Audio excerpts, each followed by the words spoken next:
we're off to London to see the band Cagework. I actually know sort of the songwriter and driving force behind Cagework, as he is originally from Exeter, where I'm from, and has moved, almost 200 miles across the country to the big city, the big lights, to try and make it with music. I know that he is like pushing his music super hard, and I think he moved just before the COVID pandemic, but I'm really excited to find out how that's going for him, whether that was good, whether that was bad. Do you need to be in a big city to make it?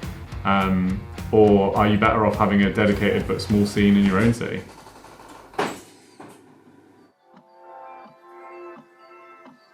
It's quite addictive, like living in the shit, I think. Because it's more comforting to be surrounded by shit and knowing everyone else is in the shit with you than being in a place where you probably will be happier, but you might be missing out on something. We are Cagework from London. We're actually just finishing up. Wrapping it. We're having a little stop for a bit because we're all quite busy with other things. Probably been together for nearly 5 years. Oh no, 5 years now. I started as my thing, my solo project back in 2016. I moved to London the next year, and then we started playing as a band. No, it's hard to move to London, man. It kills you for the first year or so. Yeah. Musician-wise, you definitely get more opportunities here. Because I came here to do drums. That's true. From Western Supermare, and there's nothing going on there. You play one tiny back bar and you do functions, but in terms of coming here, you can sneeze onto the next street and you've got 10 new opportunities to play drums with someone or bass with someone. It's really cool. Now I'm here, people think it's scary to move to London, but now I'm it's weird to leave London now. It's It's the fear of missing out, pure FOMO, especially for what could happen. You're I think that's where you sort of get into the sort of Cagework bullshit of London and music, is that there's been a lot of oh, shit's gonna pop off, and then shit doesn't pop off for the whole existence. Rescheduling your life. You get managers who tell you to leave your months all available and have nothing to do on weekends for 6 months ahead. Yeah. But also have a way to make money while you do that. Yes. It's destroying, living day by day. Yeah. And being well, this month I can't buy any grapefruit tea. it's really stressful as well, having to rely on anyone else, and the idea of having to okay the simplest thing through 5 people before you can do it is just it's fucking ridiculous to me. Just do it. When you make that, when you get to that position where you think, oh shit, I'm making it, and you're not making it, someone else is making it for you. Yeah. To a degree. Because it's got to be their way, otherwise you're not going to make any money for them. That's why DIY music's good, because you don't have to fucking do what someone else is telling you to do. Yeah, when I moved I probably thought it mattered, but now I don't think it matters where you are. What I think I mean is that it's not going to make your career if you live here or not. Yeah, because when we signed with Phys Ed, we didn't do anything for 3 months, and then we did one show, and then they were just there, and that was one of those chances that everyone talks about out of 4 years. And they're from Doncaster. Yeah, exactly. It was by chance. So there's nothing London-centric about it, really. No, it's just where we live. Just where music was. Where music was. Where music was. London, where music was.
scene that meets the standard beyond doubt. Nothing new to moan about, address the things that you regret. Lay them out in retrospect, you've tried, you're tired, you're getting old. Feels like fading out, all in good time. I'll be alright, all in good time. I'll be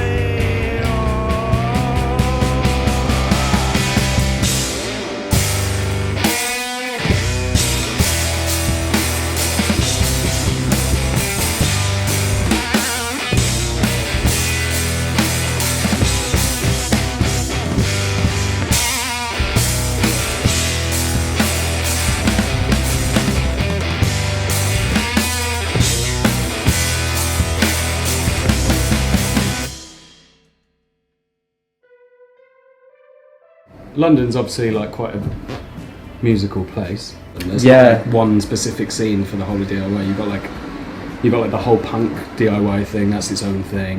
You know, that definitely exists here. Probably more than I've seen it in other places. But just because there are so many different communities doing that. Do you know what I mean? It's not just like there's a DIY scene. It's like there are 20 DIY scenes all doing different stuff. We kind of, I don't know. We never really mixed in with a scene. People don't like us. We also never bothered with social media that much. We weren't very good at putting ourselves out there towards the end of it. I think because like the whole idea is you've got to put yourself out there. You've got to spend loads of time and effort putting yourself out there. But that's not really where I don't want to do that. Like I just want to do what I'm doing. And if anyone likes it, that's a bonus. There's like so many boxes you got to tick, but you got to be able to write amazing music and then produce amazing music and then be in charge of yourself and control, and then social media as well, and be able to book tours. And you don't even have to be good at music. Like that's the fucking if problem. You're good at the other four things, you'll be fine. You don't have to be good at it at all. You just need to be good at social media, and I think musicians should be really fucking good. And I really appreciate that, rather than a band that's like owes all their success to a fucking team. That's not a band. That's like a, you know, that's a fucking company. Yeah, just the face of it. You can tell when someone's like putting the effort in, or like is passionate about what they're doing, no matter how complex or like simple it is. Yeah, you just know, and then you can also really tell when someone's just playing something for the sake of playing it. Like the annoying thing is those sort of people always get somewhere.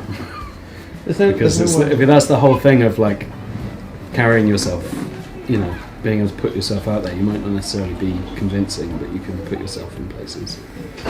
I just don't think that's a qualifying thing for anyone.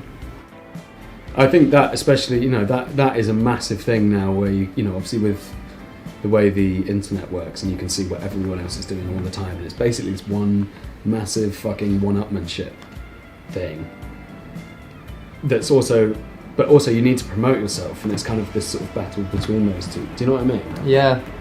I think also like for younger musicians just starting out, there's obviously a lot of pressure from culture. To be you know, to follow that route.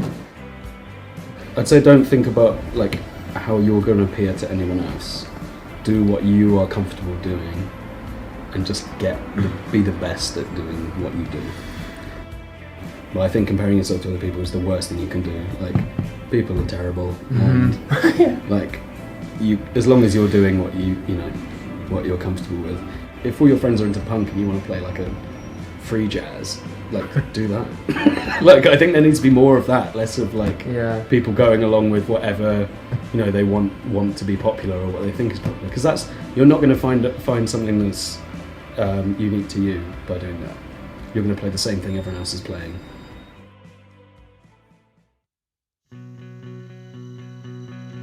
We are at the end of day 4. We've just finished wrapping up with Cagework, who they themselves have just finished wrapping up as a band. Very different tone today, very interesting to find out what it's like for a band in the big city. So I thought it was quite interesting to hear some slightly more jaded views. They very much feel like a kind of separate entity. And I guess that's what Juju was worried about happening to her, in that she really wants to move somewhere and then get involved and be part of something. But maybe that's more important as a solo artist, to feel like you have a sense of community. I think it was also interesting hearing that all of them individually have got stuff going on. So particularly the drummer is, you know, Cagework isn't his everything, it isn't his life. He has to have, you know, a full-time normal job and, you know, 10 other sort of musical enterprises, with the hope that one of them works. You know, London isn't the answer. I think a lot of younger bands think that I'm going to move to London, then I'm going to make it. And I think that not only is moving to London not the prerequisite for making it, but certainly making it is not guaranteed to you if you move to London.